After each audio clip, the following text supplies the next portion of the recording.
Hey, now we are. Good evening, UFS players, and welcome to Top Deck Heroes. Welcome to Top Deck I'm your Heroes, favorite everybody. host, Sean O'Brien with I'm Rochester CCG. I'm roster CCG's own Kevin Broberg here. An exciting Woohoo! new show after the release of Battle for Power. We played with it and constructed a little bit, and we're here to not really talk about it very much because we also played in a PTC last weekend. But first, the news.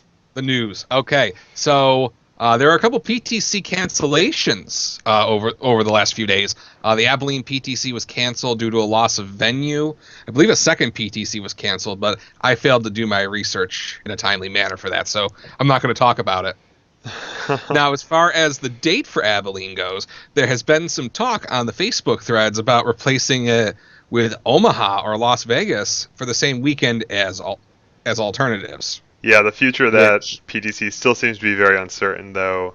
There's a lot of uncertainty about whether or not a PTC ought to be scheduled this soon in advance with this little lead time, or where it should be located and who could show up and all those kind of questions. yeah, and I know I personally don't want to see a PTC scheduled less than 2 weeks before the event is supposed to happen. It's also a violation of the tournament floor rules. Yeah, that's a pretty brutal lead time for sure. Uh, Absolutely. It Because I looks like think a the ticket to either of those places is like $500 for us right now. Yeah. It looks like the remainder of the schedule is going to be intact, though. We'll get to that at the bottom of the hour, but your Rockfords, your Nationals, all those are still intact.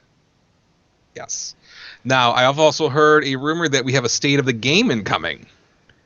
So, I know it was mentioned on the Las Vegas UFS group that she was typing the state of the game. I think it's got to be approved by the big boss who is in Texas right now. So hopefully that's coming soon with lots of good news about how awesome the events have gone since Battle for Power came out and the ban of Summer Heat. Damn that Summer Heat. I hope that they Or ban. ever I hopeful. hope they preemptively ban all of Napalm Man's support because it's really not fun to play against, in my Summer humble Heat, Never opinion. Hopeful, and Z May's Wheel Kick. I think that's what we need to get rid Uh, of. You're always so surprised when I say Z May's Wheel Kick, Kevin Broberg. yeah, I am. You're not wrong. Uh, So, state of the game coming soon. Actually, at the end of the day, I personally hope for no bans. I think we should kind of stay the course for now. But, when those come down, that's where it does come from. But I'm sure they're also going to talk about Blood Omen coming out soon. They're going to talk about Nationals.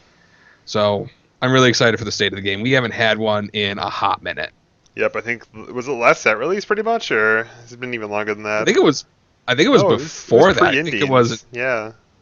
I think it was in February or March was the last state of the game. So we haven't heard from them in 6 months. And the state of the game, at least back in the bad old days, as I like to refer them to, used to happen on a monthly basis.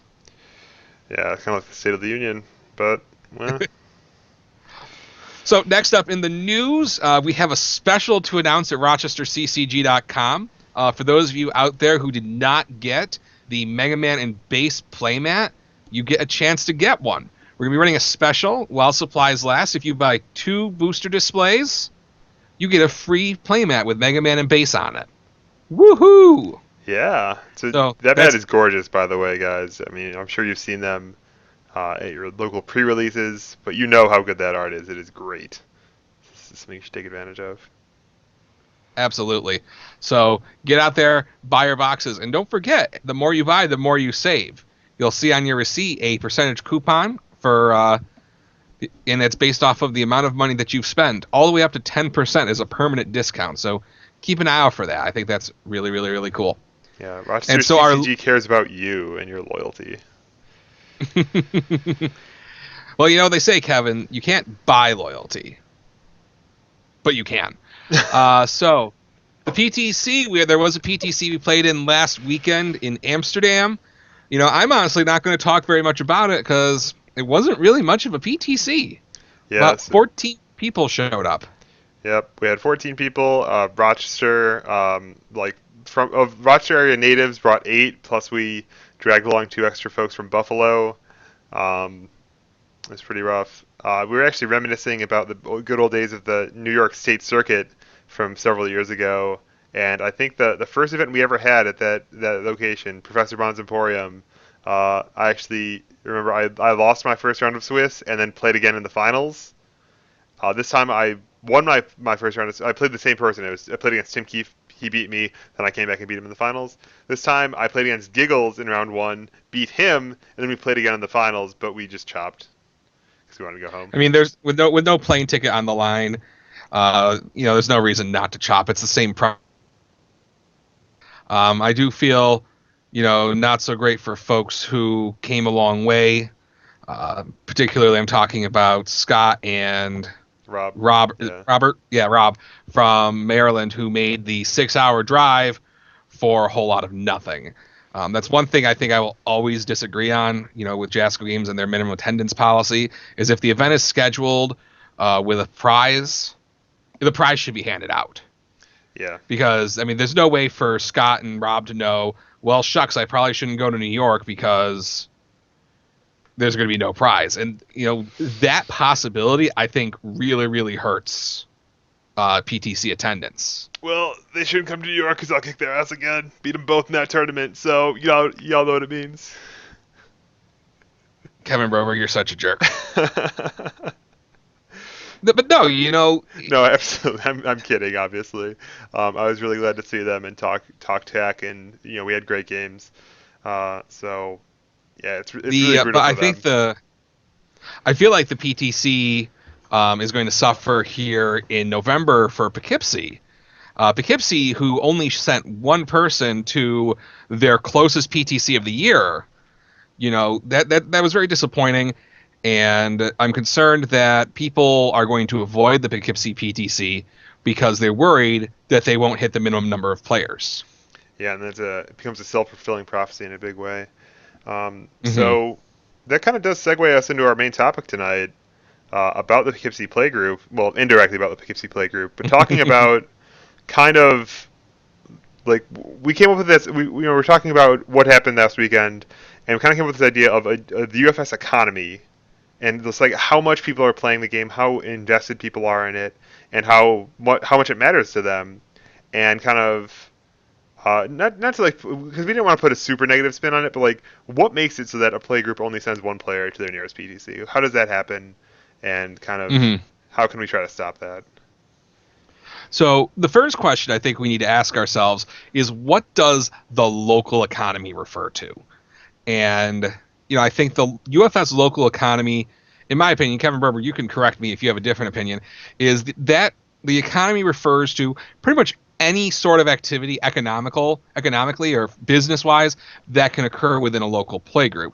So this includes things like people showing up to events and playing. It includes people trading cards back and forth, buying cards from the store.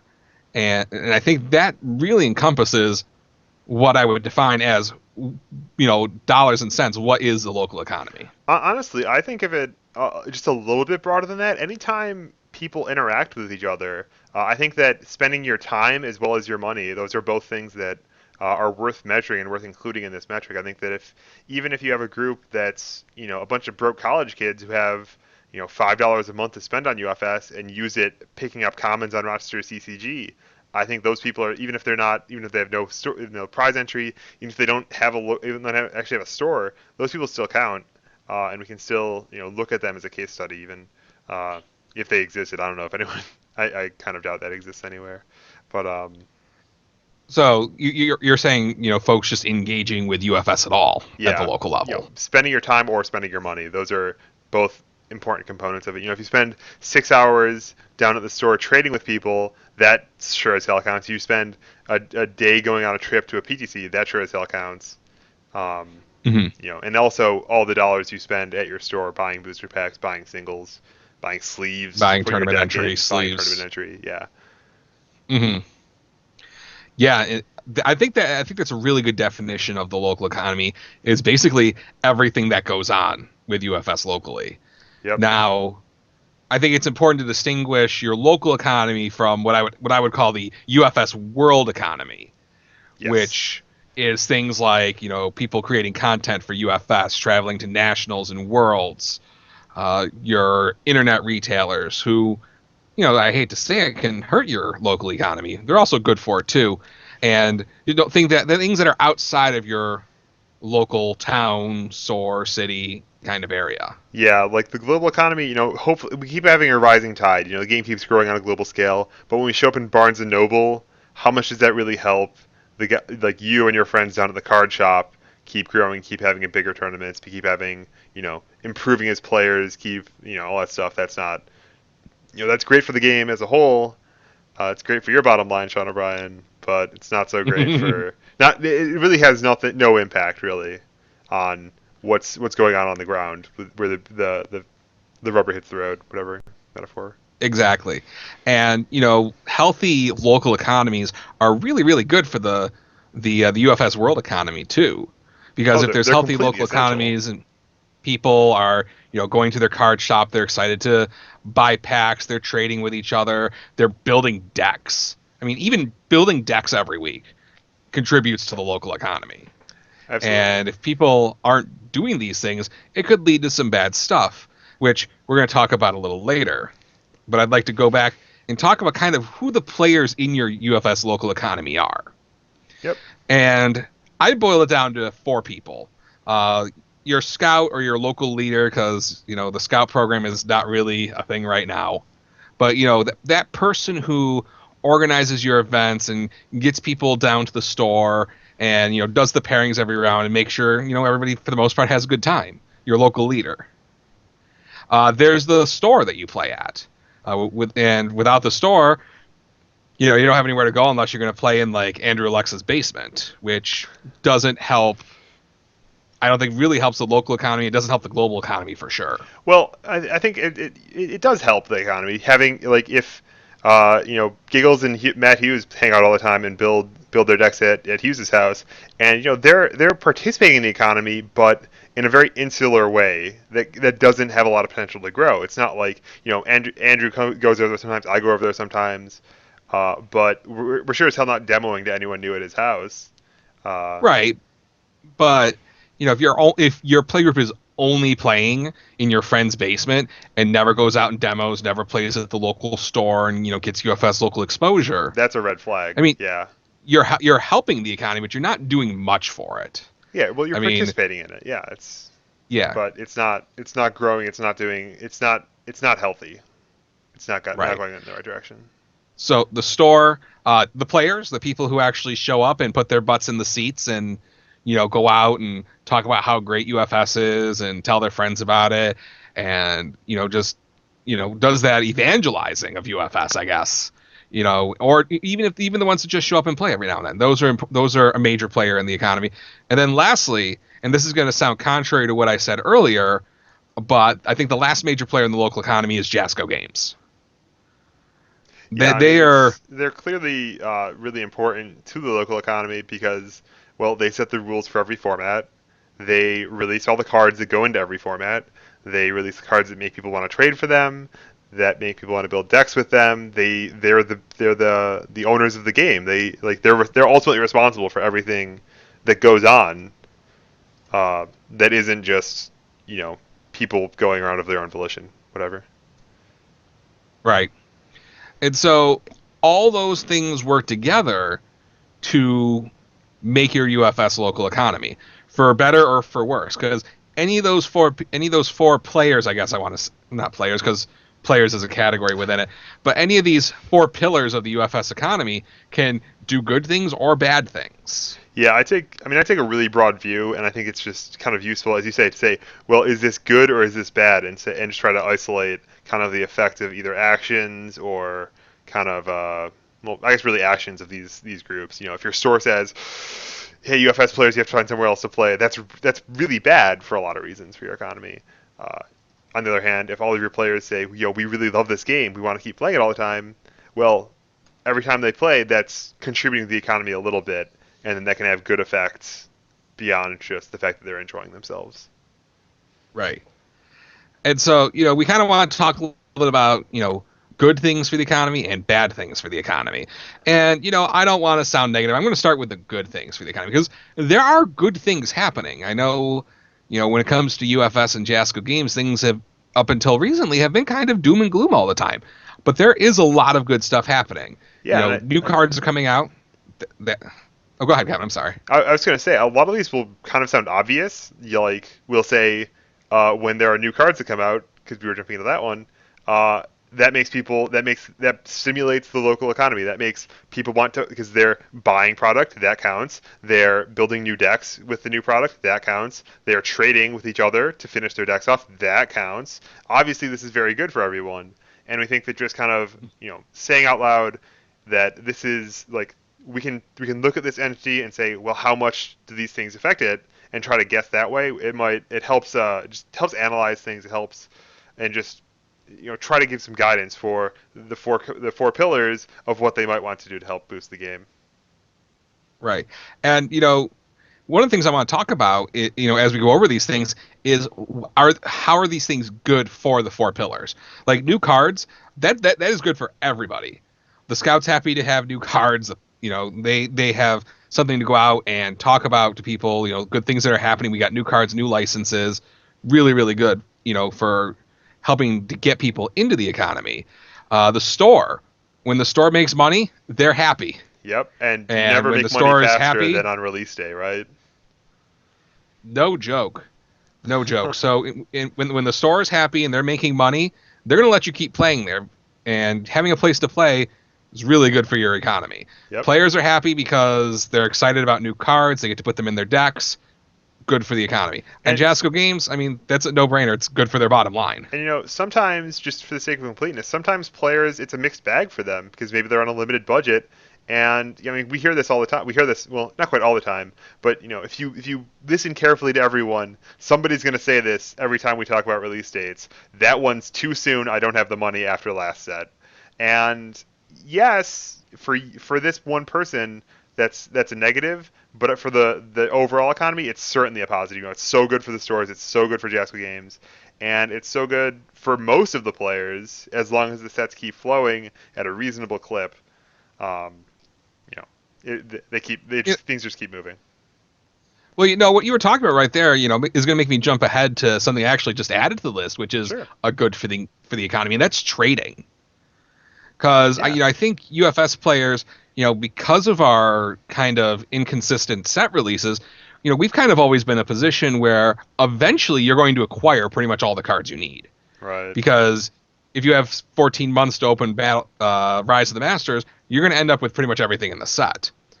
But if there are, for the people who say, oh, well, the sets keep coming out too often, I can't keep up. I mean, that's an opportunity to trade. That you trade with your local people, because they can get the cards they need, and you can get the cards you need, and the cards stay within your local group. So it's not like the cards are going anywhere. And on a more of a global scale, with sets coming out, you can always trade your cards to any of the online retailers to, get store credit on their store to continue buying more product, bring it back into your local economy. So Yep. Yeah. trading is Even is though really really good. even focusing just on the local economies, nothing's in a vacuum. No man is an island. No group is an island. So there's always. But we think that keeping the focus a little smaller is just useful for the sake of discussion. So if anyone is out there is like, man, what about roster CCG? Well, yeah, not worried about that. So We're not worried about them tonight. another good thing about another thing that helps the economy a lot, I think, is just when the game itself is fun, when it's enjoyable, when it makes sense, when you're not when it makes sense, when it's fun, when you get to do your thing and like go off on people, and then when your opponent does it to you, you don't get super salty about it. I think that's just having positive experiences with the game, being able to build new decks, all these things, just make it so you want to keep playing, you want to play more, and you know then that just makes the game bigger, makes it grow, makes the economy better. Um, what do you think of the value of cards in terms of the effect on the economy? Would you rather have would you think that the game would be healthier if every card were $1, or if we have a couple, $50 Trinity geysers, a couple, 100 or whatever? I don't even know. Like, and like when a new set comes out, lots of $20 Scorch wheels and Dark Comets and stuff. Well, having cards that have value, especially cards that are consistently valuable throughout the set, is really good for the local economy because if you can open a booster box and feel that you're likely to get your value out of it, Hmm. you can open a booster box and you're likely to think you're going to get close or more than $72 out of it, which is the going rate for a UFS box. That's good for the economy because you're buying boxes from the store owner. He's happy, he's making money, or he or she, and that's good for them. It's good for the scout because the store owner is probably going to give you more space to run your events. He's going to, if the scout wants to run a demo, they're going to get the space. I mean, the scout and the store owner are really, really closely related. The players are happy because they're going to show up for tournaments where, packs are given out. So that's good for, the players are excited to be opening these packs where they could potentially be getting cards that are valuable. And once again, it's good for Jasco because they're moving product. And so, if they're high value cards, that's going to encourage trading. It's going to encourage people to buy product from the store. So overall, if you think you're going to get your value, that's really, really good. So actually, it occurred to me after I passed the baton to you, we actually had a case study recently, kind of in a set that didn't have high value cards, where the value of every card was very flat with the World of Indians. Um, so I think that would you say it's accurate to say that there wasn't a lot of trading of Indians cards, that there wasn't a lot of people like going back to buy more of it, and that all these things kind of they don't depress the economy, they don't kind of impact it negatively, but they fail to make the same positive impact that a new booster set can. Absolutely.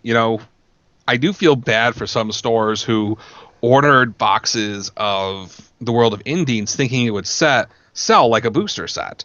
Because, I mean, for those of you out there who opened Indies, you know that if you open one booster box, more often than not, you're going to get a playset of everything you need. So, what reason is there to trade? Yep. And because everybody already has everything. And yeah, there might be a little bit of trading if, I open, I'm like, oh man, shucks, I only have 3 slaughterhouse, but I've got 5 assassination attempt. And Kevin's like, well, I've got 3 assassination attempt and 5 slaughterhouse. Well, great, you've made a trade, but I just don't feel like, even trades like that, help the economy at all. They're little and they're few and far between. And I feel like And there's I remember there was a lot of indifference, like, oh, I got 5 slaughterhouses. Well, I'll have to figure out something to do with the 5th one, whatever, and vice versa. It just wasn't exciting. It was exciting to build the cards because they were all super powerful. And that was good. It was great to have new cards again for the first time in so long. But with this set, people, oh, I opened a Scorch Wheel. Oh my gosh, look at me. This is awesome. Uh, and now let me go trade it off. Let me go find someone who, or like Sonic built Napalm Man, and he needs like all of these Napalm Man cards, and he's super pumped about it. right. And it's not exciting to open your box of Indians because there isn't a chase card. You're not going to open your Indians rares and be like, "Oh man, I'm so excited! I got an assassination attempt," because you opened your It's the box and same, you got yeah. 3 other assassination attempts. It's unexciting. There are powerful cards, and powerful cards are good, but it doesn't do the same exciting. It doesn't add as much as opening your booster packs and getting a card that you're really excited about. That last copy of Feel My Power that you need, to build your deck, and now you have it. No And one you've been needs Feel opening My a Power. pack, Don't be silly.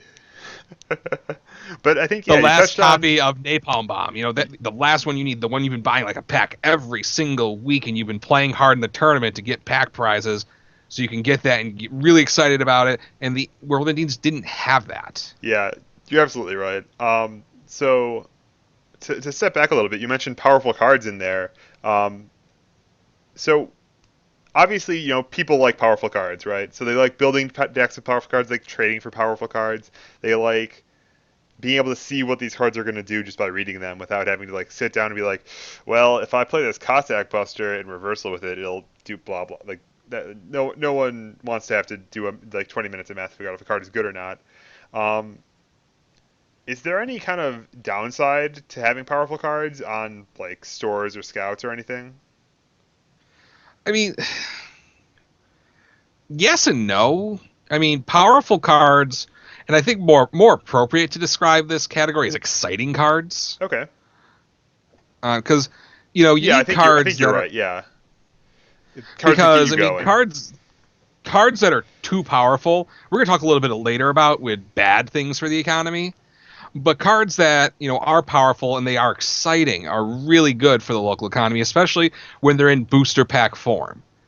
Okay. Because people are going to be buying, people are going to be trading when you have exciting cards like Trinity Guys, or you have exciting cards like Scorch Wheel, that people are excited about because they have exciting effects. They're powerful. But I mean, look at Trinity Geyser. I mean, Trinity Geyser is very vulnerable to a lot of things, but people still are really excited to get that combo off. Yeah, it is. It's Regardless. thrilling to resolve one. Ask Jesse Cervini what it's like. And, exciting cards are really important. Just like in a Or fighting it's game, just people want me. to see exciting, big move strings where people die. And, cards like that are, really, really good to have in the game because people are excited about it. People are excited to buy packs. They're excited to put their deck together with this awesome new combo that they figured out that you can do, with a new card from the set. Plus, Trinity Geyser is even better than the old one. And they want to go to the tournament every week. They want to beat their friends up with it.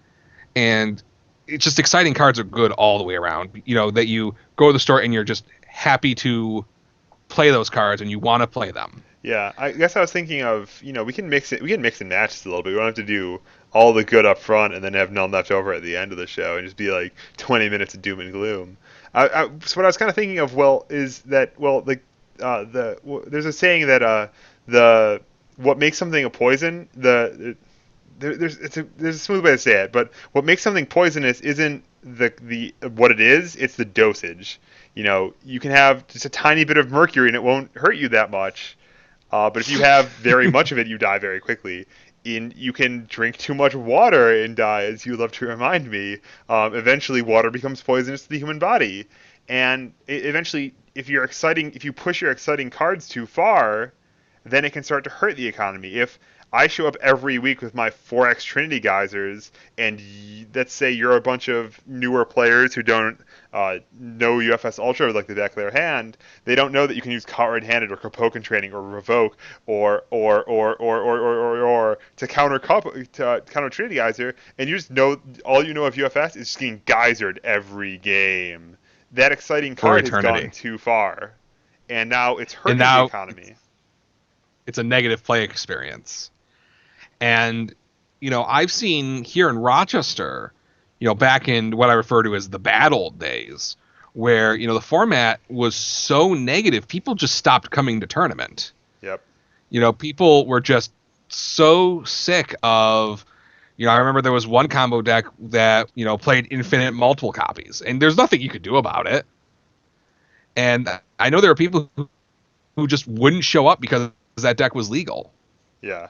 And I've seen it more so in Magic, but I've seen it a lot in Magic. I remember this is one of the reasons why I left Magic was there were just things that in Legacy that were so degenerate, and Mm-hmm. I would have to spend infinity dollars just to even have the cards, and then still get beaten up by the annoying things over and over and over again. Yeah. So and I think that you can really take all these good things we've been talking about, like the games are fun, and just turn them on their head. Well, when the games aren't fun anymore, for whatever reasons, maybe your opponent's cards your opponent is having too much fun and they're ruining you too quickly, and you can't compete. Maybe that's one way, or maybe just whatever is going on in the game, it might be fair, it might be balanced, but it's just not fun for you, or your opponent is like just taking away all your options and you just feel bad every time they do anything because they're playing a ton of lock pieces or whatever. Those things hurt the Mhm. economy, and kind of Right, and just because, and to mean unfun doesn't even necessarily have to mean powerful. definitely not. I remember Spelic deck that never attacked you, and he showed up to a PTC, and the deck was unkillable. It also couldn't win, but he just showed up specifically to make it so nobody had fun. Yep. And there are unfun decks out there right now that really aren't fun for anybody unless you hate fun. Dimitri, I think, is a good example of a deck that is not fun. I mean, yeah, it's cool to play with. I like assembling potato damage turns, but I don't have a great time getting there, and my opponent sure as hell isn't having a good time getting there. I And like playing those kinds of Dimitri. decks, You need You liked to playing Dimitri, refine but your. are you ever excited to sit down and be like, oh man, I'm going to play against Dimitri? Garrett tells me that he never lost playing air against against like air Felicia or Jiffany Jammer against Dimitri, and I'm willing to believe that. So I guess I should be excited if I get that pairing. But nothing makes you get out of work on Friday being like, all right, time to go play Dimitri 4 rounds in a row. Normal people don't get excited about that, Kevin. If you just have to have a game plan, right? And Dimitri has he has some weaknesses. He's not great against momentum. He's not great against reversals. You did your best to patch these weaknesses with your champ card, but But one of the things I witness here locally, like Giggles, he's the kind of person who plays the same powerful deck forever. Yep. And he doesn't necessarily play it because it's fun. He plays it because it's powerful. And there are people in our playgroup who actively just cringe when they find out, well, great, I got to play against Snake Man again for the 13th week in a row. And the symbols I really like just don't have an answer to it. Yeah, and just to take a quick aside on the idea of the economy is that Giggles doesn't participate as much as the rest of us necessarily do. I think, and that's one of the things that I like about taking the really broad view here is that Giggles plays the same powerful deck. He's only got one deck in his pocket. He's not engaging with the game on its off hours. He's just showing up every week because he enjoys winning, and we put victims in front of him, so he gets to beat them with his good deck. Like I've talked to him, like, what do you like in the game? Let me try to help you. And he's like, I just like winning. He doesn't want to play 7 hand sizes because he doesn't win all the time with them because he can get turn 2'd or whatever. And with the 6 hand size, he has more buffer, so he just likes winning, so he plays 6 hand size aggro all the time. Um, and yeah, even if he plays a lot, even if he like hangs out with Hughes and they play a lot, um, I built 4 turbo decks to try to demo with people, and I'm patting myself on the back here, but like that counts for something too. Like when we're tallying up how much engagement there is with the game, if you're like the best player in your group, I think it's important to just keep, if you really like UFS, it's great to just keep building decks, keep trying things, and keep contributing to the economy, keep giving other people things to play with, and especially also to be positive towards the greater whole of how much UFS there is, and also to stay away from these problems of just beating your friends up with the same thing every week. Right. Well, I was talking with a player from Texas, and he was telling me that his playgroup died because the Spike UFS players just showed up every week and just demolished everybody knew who showed up. And yeah, it's a tournament, and you're supposed to determine who has the best deck, best play of the night. But when you're trying to grow your UFS playgroup, you also you don't want to lead lambs to the slaughter either. And building decks helps you grow as a player, and it's not the same thing people getting beat up by every week. Because just looking at economic production between you and Giggles for the local economy, you built 4 turbo decks and you got a new player in the game last night at the demo we did at Arwag. Yep. When was the last time Giggles brought a new person into the game? And I'm not trying to pick on Giggles here, but he's not building decks, he's not going out and demoing to people, he's not adding anything other than being there and giving $5 to the store every week, which helps the economy elsewhere, but he's not helping it grow, he's just helping it kind of coast along. Yeah, and so I guess like there is something to be said if we talk about the 4 pillars. I think that there's leaders and then there's players, right? There's people who just want to show up and play their games, and it's important to have people like that. It's important just to fill in the rank and file, so to speak. But it's kind of fragile when that's all you have in a group, when no one takes responsibility to say, oh, I want to go out and grow the group. Everyone's saying, well, I'm going to play my deck, I'm going to have my fun, and if everyone else is cool with that, we're going to keep showing up every week, but it'll be kind of fragile. And I think Right, and we'll talk about this yeah. a little more with signs of decline and collapse here later in the segment, because I think this could be a sign of collapse that we've actually started to see here in Rochester. Yeah. So let's kind of change gears here and talk about things that are bad for the economy. I'm actually going to go with one that wasn't on the list to start with. Yeah. And things happening to your store. The store downsizes and loses the play space. The store tells you never to come back because you were a dick to the store owner, or a store that simply closes. Absolutely. Yeah, losing your play space is can be devastating. I think Stores give you a gathering place, a natural place to come congregate together. It gives you somewhere where, I mean, if you hang out in someone's basement and they start like the guy starts punching you, you can leave quickly, or you can like that's about it. If someone start like you get in a fight at a store, there's a lot of people there to break you up and keep things chilled out. Stores We do a don't lot of fight good in the things. UFS. It fights in UFS. But if a store doesn't want to carry the product anymore, now it becomes much harder to get the cards to build new decks. No one's going to carry singles. Maybe someone will be the guy who'll like sell you anything in his collection and have some liquidity that way. But it's a lot harder than having someone who doesn't actually play the game, who has a storefront that you can go to any time of the week and hang out and buy some cards from or whatever.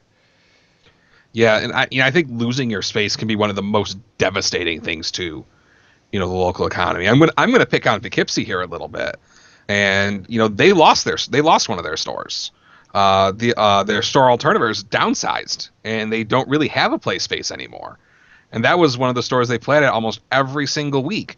And I think that's one of the things that's kind of led to the decline of their group is not having that same gathering pace that all the players agree upon is a cool place to go hang out. Yeah, and I think it's definitely not to pick on anyone to say, well, hey, you guys screwed up by having your store closed or for whatever to go on, but it's descriptive. If that happens, you need to if that happens and you want to keep playing UFS, you have to start taking really proactive measures to make sure that people can still like find someone's basement for a little while until you can find a new store, until you can find a new public gathering place. Because having a public space means that it's possible to grow. It's possible to have other people see you and see you having fun. Assuming that you are having Mhm. fun, you need to have good things happening for more good things to happen. Next thing I want to talk about is unfun decks that are negative play experience. And we talked about this a little bit before, or decks that are too dominant. Like nobody wants to show up and be the rag doll every single week Yep. and just It's and go okay and go to 0-3. yeah, it's okay to like show up and be the underdog to think, well, I didn't, he's got all these Trinity geysers. It's okay, I'm not like gonna win all the time. But you want to have like a puncher's like a fighter's chance. I feel like is there a phrase for just like a boxer's chance or just like a punching? I think punching chance Mm. is maybe just what I'm looking for. I feel like that's a idiom in the English language somehow. Hmm. Pugilist. I don't know. Um, I just know from a player standpoint, it is awful to sit down, especially if it's happening locally every single week, to sit down every week to play an opponent that you have no chance of beating. Yeah, it's just it's devastating, really. I mean, it's like the word salty came from feeling psychologically dominated because like your opponent's in your head or whatever. And in UFS, like sad truth is that sometimes your opponent's deck is just better than yours, and sometimes it's got more powerful cards. Sometimes they're just a much better player, and they're not going to win very much. And especially like if they're kind of arrogant about it or they kind of like troll you, and like you can get very salty, very upset, and have a very bad time and not want to come back. Hmm. And that's obviously if you don't come back, then you've quit the economy, and that's just subtraction. That's very bad. Yeah. And a lot of times, and cards in this too dominant or negative play experience also coincidentally always seem to fall in the next category of cards that are simply unobtainable. Hmm. And, and we all know what we're talking about here. We're talking about Neomax. A couple years ago, we would have been talking about Tides of Vengeance, where there are these super powerful, exciting to play cards that sometimes you can't buy at any price anywhere. Yep. So we're talking here about the local economy, and sometimes even the local economy. Oftentimes the local economy will be tapped out of something. The only dark comets in Rochester are in Giggle's collection, whatever. And if you want to play base, you gotta beg and borrow and steal or whatever. But these cards go beyond that. It's not, convince someone to lend you some this week. It's there are none anywhere at any price. Even in the global economy, there are no liquid copies, and people can't trade. They can't just lend them to you from California. Uh, Right. these cards can have a really chilling effect, especially when one person has them and beats you every week and does not. So like a lot of these play into each other. You can tell. Yeah. Well, even if you're not playing them every week and getting beaten, but let's say you do travel and you meet Navos for the first time and you take potato damage and you're dead and you're like, "Man, I had this really cool deck idea for Navos. I want to take it home and I want to beat kids up with it, beat my friends up with it because this card's super good." And then you log on to a store, or you go to a local store and say, "Hey, I want the set that has the 3 as the watermark. Can I get that?" And the store owner's like, "Nope." The And store that, owner that's lies to that, you that and that gives you the 2. Oh, yeah, he lies and gives you ruler of time. No, but that doesn't help the economy because the store owner can't get it. It's unobtainable. He Yep. can't call up his distributor and say, "Hey, I got a person who wants a box of Neomax." He can't do it. So that's not helping him. That's not helping the store. The scout, people are coming in saying, "Well, I want to play a deck with these cards. I want to play the best deck." And the scout should be able to say, "Okay, cool. Well, here's where you can get those. We'll see you on Friday." And then having to be the scout that has to say, "Well, sorry, but you want to play Up Smash, and they're $75 if you can find them." Yeah, and I think, I mean, even just above and beyond like the actual struggle, just wanting to do something and being unable to do it makes it harder to do anything else, or it makes you feel everything else is less because, well, oh, it's my second choice. Oh, I can't build my Devos Felicia deck, so I'm just gonna play Toy Touch and whatever. Like, it's lame. You don't feel good about it, and it makes you not want to play as much. It doesn't. At the very very least, it fails to help you grow as a player, help your group grow, help your economy grow, and it can definitely have a chilling effect too when you can't find the cards you need, cards you want rather. Because Yeah. maybe, I mean, I think that Nervos has actually become overrated. I only play 2 in most of my Felicia decks because like Nervos isn't like you don't win that easily with Nervos. You'd rather win unstoppably with other cards. And a lot of people say, well, I need 4 Nervos, and like they just can't grow as players to move beyond that point because they never got the chance to experience it and be let down by it. Well, that's the thing. I mean, need is a relative term, and especially in card games, because it's Oh, all absolutely, absolutely, you're yeah. spending money. It's not like I need Devoses or the mob's going to come and break my kneecaps. It's I need Devoses because I want to play a deck with Nevos. You want Nevos, and when it comes to people wanting to play UFS, if I walk into a room and say, "Man, this UFS game's fun. I want this deck," and they're like, "Sorry, you can't do it," and we're like, "Well, screw you guys. I'm Yeah, gonna go play Magic. yep. I can buy any Because card I want in Magic." Magic can satisfy your wants. I mean, you might have to go on eBay to buy some Power 9 and pay an extra $900 for them compared to what you get in person if you were patient, but you could do it. It's there for you. Um, Hmm. so yeah, you start what if you can't meet your needs, can't meet your needs or your wants or whatever in one place, you'll look somewhere else. And a And lot of times it's not in UFS. that's what unobtainable cards do. Um, So on another topic of unobtainable cards, it's kind of the same theme but in a much different way. How about when they delay a set, when they start giving out spoilers and then just blue ball us for 6 months? I mean that's bad. I mean, especially if they're teasing a new license or they tease a character that you're really excited about. I mean, I remember every person I've talked to. So you've got Mega Man UFS. They're like, "I want to play as Base. Base is my favorite.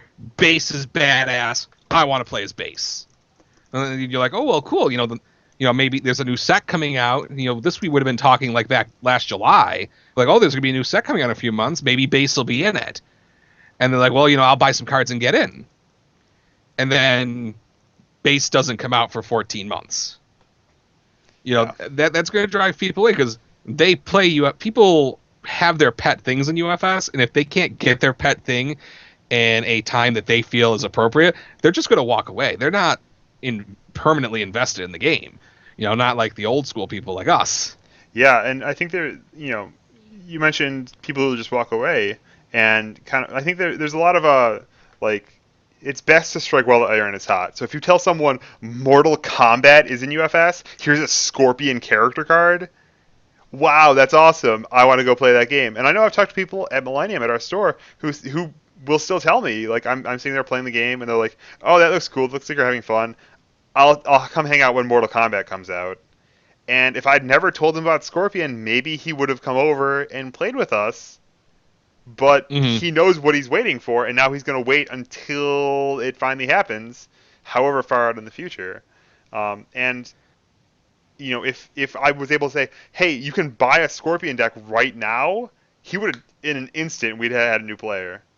Um, Hmm. And, so and the thing is, people talk in the game industry, and I mean, I love Jasco Games, but they have a reputation of saying they're going to do things and not doing them or not doing them quickly. yeah, And I mean, when I tell, the guy at my local store, whose name's Mike, I'm like, hey, Mike, Jasco Games just announced, the Mortal Kombat set. And his response is, well, when it comes out in 2020, I'll be sure to get it in. People will really like it. yeah, he And this hears it, isn't he like rolls his without, eyes. Yeah, yeah. And it's not like, I prompt him and be like, yeah, Jason doesn't release anything. He just knows that you've been waiting. yeah, and so that's just like not to put too much judgment in it. This is just less good for the game than it could be, and so I think that's what Yeah. we're trying to focus on. Delays are Um, never bad, never good for the yeah, economy. clearly not good. I think spoilers are good. Spoilers are great for the economy. People get excited. They start talking about UFS. They're talking about the cards they want to get. They're talking about, well, we should get a box together so you can have all the base cards and I'll take all the Turbo Man cards because they're our favorites. All those things are really good for the economy. But when things don't come out, when nothing, there's just no reason to engage with the game at all, that's bad. Here's kind of an offbeat one. What do you think about sites like UFS Ultra that organize Good or bad? information? Good for the economy, bad for the good for local economies, or bad for local economies? I'm going to say that it's good because without UFS Ultra, because I can't like take my collection to work with me, Hmm. when it's Thursday, our slowest day of the week, and I'm like, man, I'm thinking about building a UFS deck. And anytime you think about UFS is kind of good for the economy because you're Yeah, I mean, engaging. I count it as I count it as like half credit because you're by yourself instead of with two people or whatever. But it counts. It counts. If someone has 200 decks on UFS Ultra, I count that as a productive member of the economy. The global Well, economy one more of so, but I picked on Poughkeepsie a little bit tonight, but I want to talk about a group that's doing really well, and that's Las Vegas. I'm a member of their UFS group, and they'll get on the chat, their Facebook group, and say, hey, I was screwing around on Ultra, and here's a deck I came up with. Can I borrow these cards? yep. Does anybody have these for trade? So, I'm not going to give UFS Ultra half credit. I'm going to give it full credit because it makes it so you can engage with UFS, not, sitting in front of your pile of cards, not in the game store. Oh, But then again, absolutely. that's kind of a global thing. I think it's really good globally. It's also good locally. Yeah, I think that for me personally, I have the highest opinion of UFS Ultra. I wish we had 30 websites that were as good to me as UFS Ultra is. That well, like that my opinion of was as high as my opinion is of UFS Ultra. Like just being able to search all the cards in one quick go, that is so valuable for building decks, for building excitement. And I mean, for me, I really love building decks and playing with new decks and trying new things out, and that's kind of where I get my kicks in UFS in general. So UFS Ultra is just like crispy hash brown database, um, all of my favorite parts. So um, So, yeah, back to things that are less good for the economy. I, And I this one, approve of you cutting me I used off. to, Go ahead. and I talked about this for several weeks on the show. And part of the news is no support. The big one right now is there's no organized play support. We don't have any new promos coming out. Jasco was really nice and sent us these nice new whiteboarder silences for the PTC, but there's nothing to give out at your local events. And I think those are the real bread and butter of a successful card game and a successful local economy is what are people doing every week to show up? And I know here in Rochester, and you guys out there in the chat can chime in if you've experienced this as well. But before Battle for Power came out, I had over half of our playgroup saying, I'm not playing tonight because there's no reason to show up. Yep. There's no reason. And we do pack prizes every week. I couldn't imagine if a play group that relied solely on organized play for their tournaments, because they haven't had a reason to show up and play since May. There's been no local OP support since May.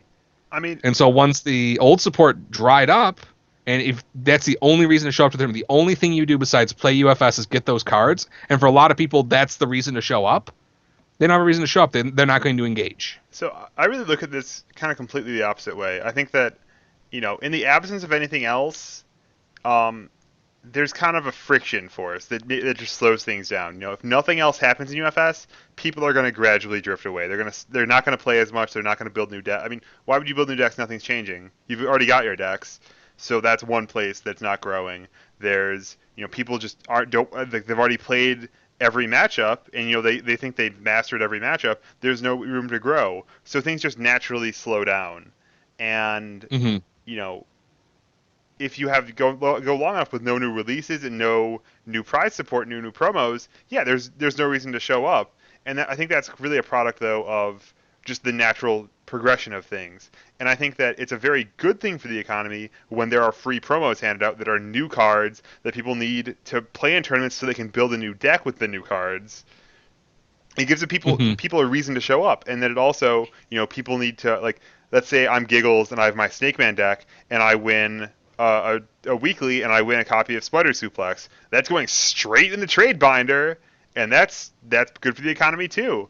Um, so I mean, and just in general, like I like phrasing things positively if we can. So Right. if we could, like, I think it would do a great things for the UFS economy, but most especially between set releases when they can do here's some new cards just in case things are getting a little too stale already because maybe you're not creative enough to build all the great decks or whatever.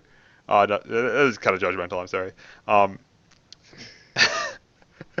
Well, but before you yeah, insult our viewers again, another thing that organized play support can do is if there are things that are becoming an NPE or too dominant, and I feel sometimes we maybe use this a little too much. Maybe you notice that, well, shucks, Earth is really, really bad at dealing. That's a bad example because I'm high going to say with blocks. multiple. Earth is bad at blocking high. It's so bad at it. If you're an Earth deck and you sit across from somebody who overloads you on highs, you're going to put all these bad high blocks in your deck just so you can block. You can use your organized play support to kind of make small adjustments and be like, well, now Earth has a great high block. One of the cards I thought was like one of the best cards we've ever released in organized play is Curse Splat. Oh, Chris And Platt's wonderful. the card's not inherently broken. It's powerful. It checks a lot of boxes for those symbols, and you know during kind of a slow time, Curse Splat I think significantly changed the game state. Yeah, I love every dot of ink on Curse Blatt. It's just a great. They just did a great job.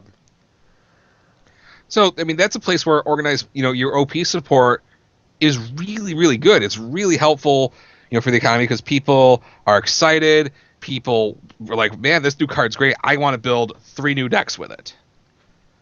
And when organized play doesn't come out, when new cards don't come out, you're not interested in building new decks because everybody's already done it. Yeah, and well, I don't think that this month I'm not worried about organized play. It's okay that we didn't get a new promo. Well, because we got a Dark Laser. That's a new promo. That counts. Scoreboard, whatever. Mm-hmm. We got 108 other new exciting cards that actually had full support behind them. New strategies to build around instead of just new cogs to fit into the machine you already have. And I think that's so it's always different. Different situations have different whatevers. But Mm-hmm. I definitely hope we see some organized play somewhere in the next doldrums between sets or whatever. Maybe next month for September to have something to tide us over. Oh, it's kind of crazy to say a 1 month wait is too long, but it couldn't hurt. We'll get something. So And I want to move on, Kevin, to I think one of the biggest issues okay, facing local organized play, and that's internal issues, how do you mean personnel, issues interpersonal between issues? interpersonal issues. Yeah.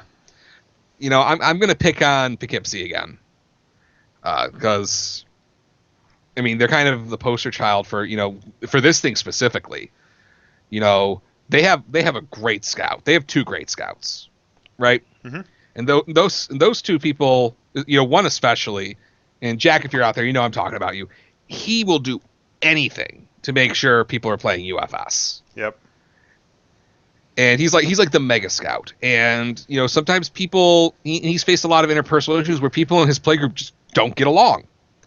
They don't get along with the store owner, or we had a player here in Rochester who hated Giggles so much he wouldn't speak to him for years, just would not even talk to him, would pretend he didn't exist. And when you're dealing with a lot of big personalities, that can be a major issue. And this is where you need a really strong local leader, a really strong scout.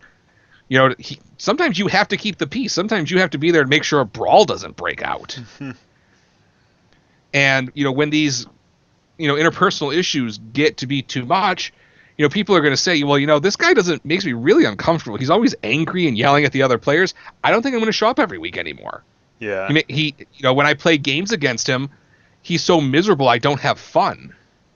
Or I play against this guy and he's so cocky. It's unfun. He checks well and he gloats the whole time. I don't want to play against that every week. And I think that has more than any of these other things. If you don't have people at the local level that you like to play games with, that you have fun playing games with, your local economy is going to fail. Yep. And the question is, how do you deal with a person like that? Because even if you're the local leader, it's uncomfortable. It's uncomfortable to say, hey, you just called a person here, an offensive slur. You can't do that.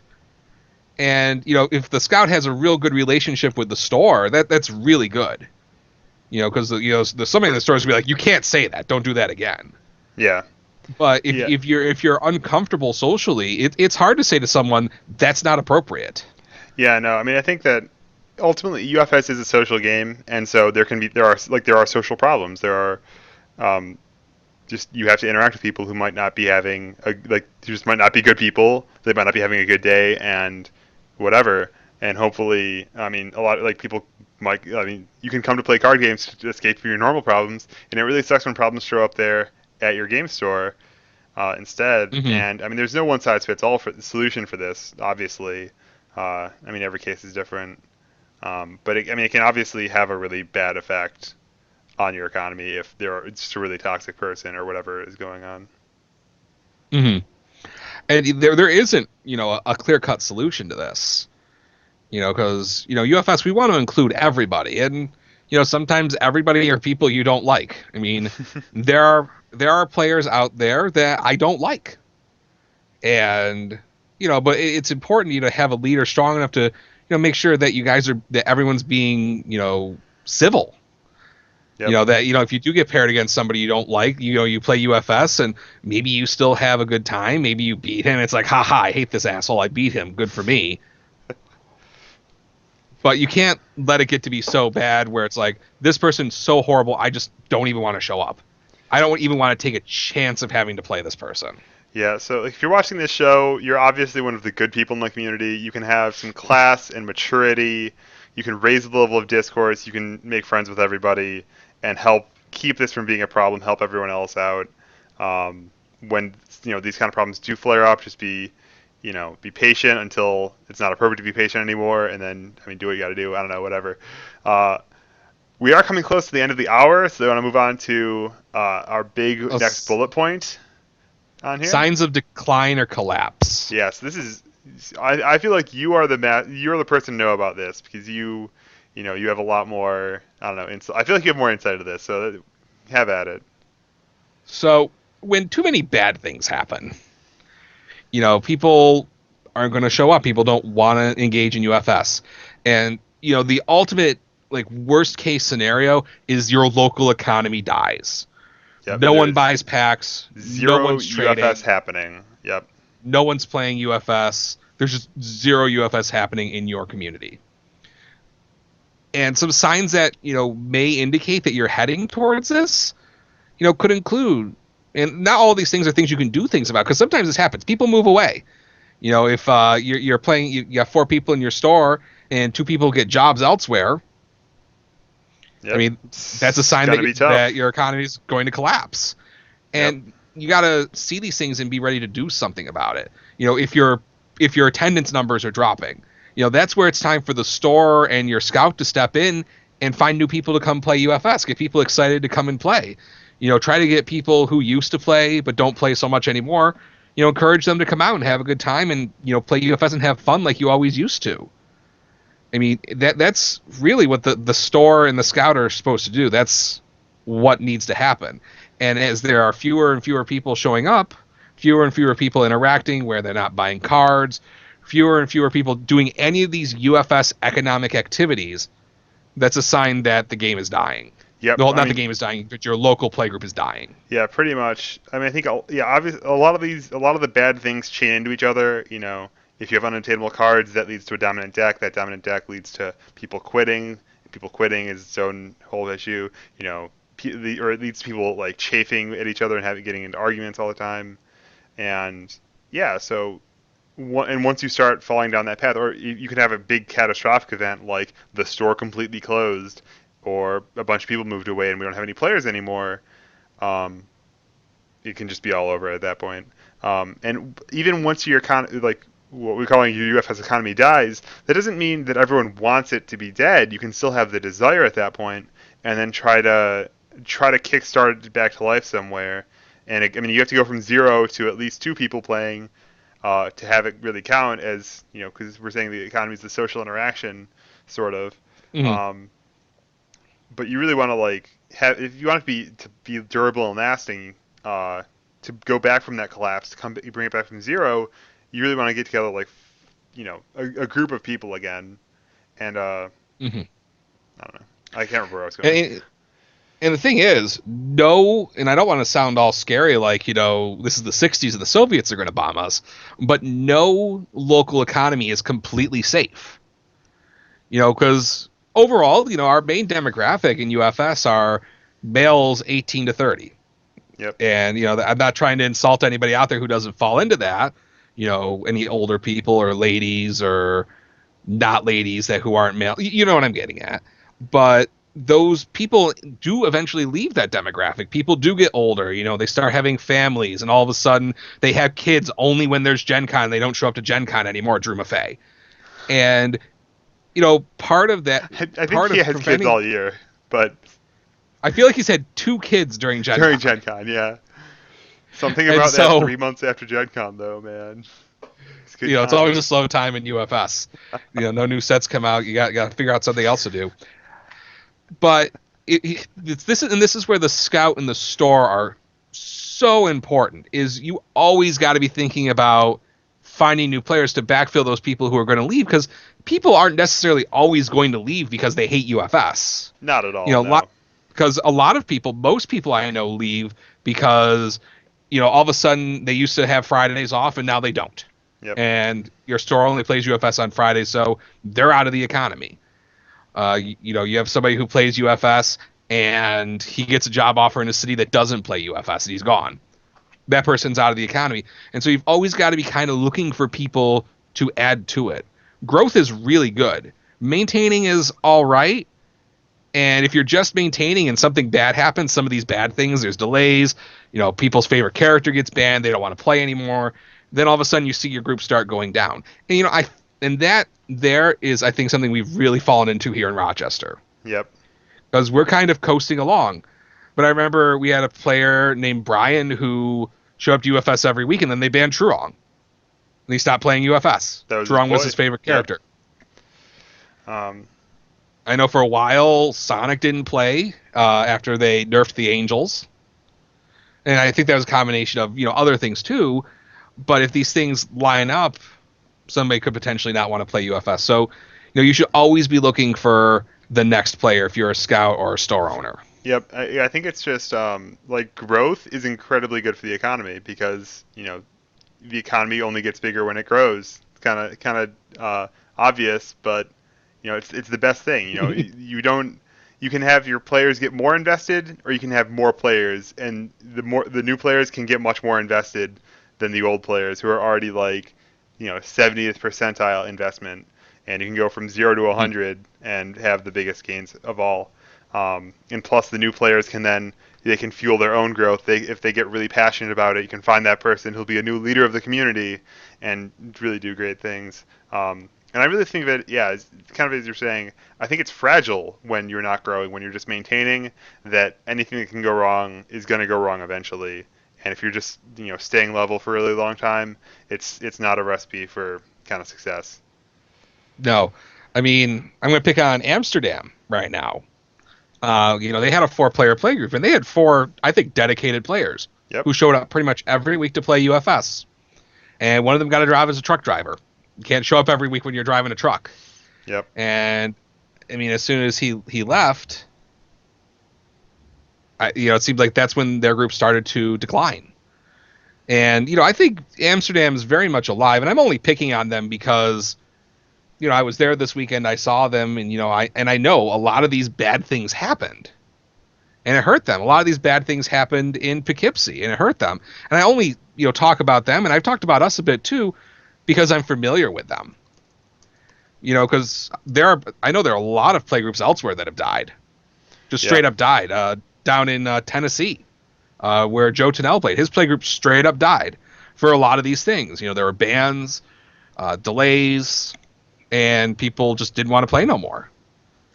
Yeah. And And at the same time, I mean, there's groups that stay alive through thick and thin, just because of the commitment of the players. And I think that there's always differing levels of commitment among different people, and that the levels of commitment can always change.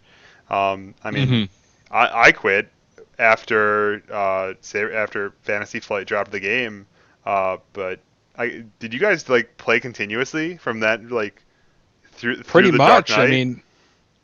mean, we played when the game was dead. We still, bought the rest of the packs on Millennium's $1 table and, played UFS and had a tournament every now and then. And, not every play group has people with that level of commitment. Yeah. And that's understandable. Yeah, no, like the real diehards, I don't want to say they're one in a million, but the real diehards, their economy is never going to quite die, unless you like pry them apart and fling them across the earth from each other. They'll keep playing, but at the same time, what makes someone a diehard doesn't necessarily make them Shane. Like Shane Duckworth isn't necessarily a diehard if he got like excommunicated from the Church of Jasco games and could never touch UFO. Like if like a priest, if a evil shaman cursed him, if he ever touched a card, he would burn. Um, he wouldn't. This got really weird, and I'm sorry I I completely have missed the no point I was idea where you're making. going with this. Um, I was gonna say like what makes someone a great person for growing the game isn't necessarily what makes someone super committed to the game, and Hmm. so like there's no judgment here that someone's a diehard, they're super good, versus someone else who's got different skills, different priorities or whatever, um, who might really grow the game in a different way. Uh, that's all I was saying. Hmm.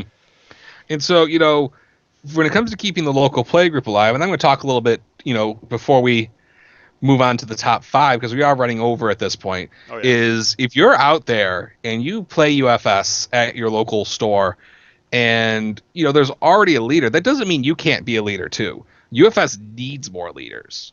They need more people like Yessi from Amsterdam, like Jack from Poughkeepsie. They need people like Jason Moore from Buffalo. They need people like Miles Tyler. They need people like Shane Duckworth who are going out and they're pushing UFS every single week and they're trying to get new players every single week. And I know there's a lot of people who do that I didn't mention, but those are the ones that really come to mind because I know them or they're just huge out in the community. Yep. And we need more people like that. And it doesn't matter if you're really, really good at UFS or if you're awful at UFS. If you love the game and you want to go out and teach people, by all means, go out and teach people. You're not hurting anybody by teaching someone how to play UFS. That's like the best thing you can do for your local and the world economy. And don't wait for your scout to come along and say, "Hey, let's go demo some people." Just go do it. Yep. Get your own store, become your own leader, be your own scout. That's okay. Yeah, there's nothing wrong with any of that, and that's the best way to maintain, just to just keep growing. Uh, Hmm. I'm sure there's a metaphor here, but I can't quite make it. So, No more metaphors for you tonight. all right, You've used up all let's. your metaphor Yeah, making. I use my metaphor credit is depleted at this point. That economy So has died. Um, let's talk about. Kevin's top five. Yeah, play me in. What do I Five got? reasons to play the turbo format. All right. So I alluded to a little bit earlier. I built 4 new turbo decks. Sadly, I did not have the top 5 turbo decks to tell you about right now. But yeah, we got 5 reasons. The number 5, the fifth reason, first one on the list, least important but still great, is you can just like throw a character and play with all of their new support. Turbo's a great way to learn new cards.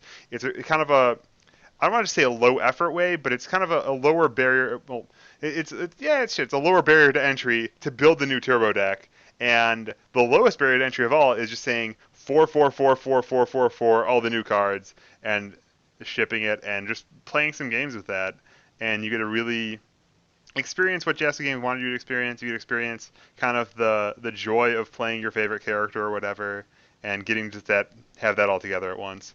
Number 4 is that I spoiled it already. It's a low barrier to entry. It's not as hard to build a turbo deck as it is to build a standard deck. It's a hard 40 cards. You can't be like, well, do I want 60 or 63 or 70 or what's the right number? It's always 40. You don't have to make as many hard choices.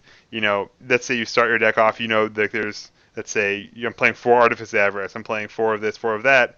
Well, you're already a third of the way done and filling in the last slots. Plus, there's a smaller card pool, so you don't have as many hard choices to make that way either. This makes it really good for teaching new players and getting new players into the game. It's just less of a giant kind of brain dump to be able to get into deck building, get into one of the most enjoyable parts of the game for me.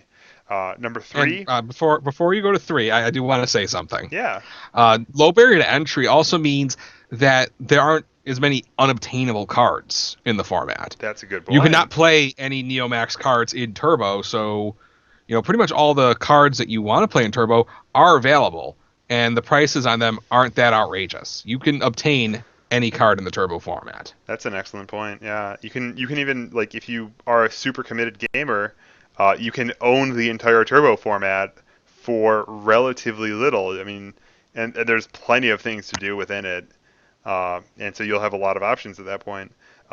Number 3 is that it's fast paced. The games don't drag on. You can have every deck you build. Well, not every deck, but the decks you build can be very focused and have a very clear goal and purpose that everything works towards, and it's a smaller deck, so you can have your cards work together much more easily and build around certain interactions and be very likely to find them. So that means that the games tend to be over pretty quickly.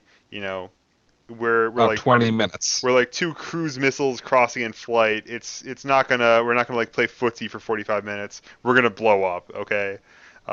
So things happen pretty quickly. Number 2 is that it's a very distinct deck building challenge. So for all the other reasons we've talked about really so far, I've spoken to how Turbo is just different.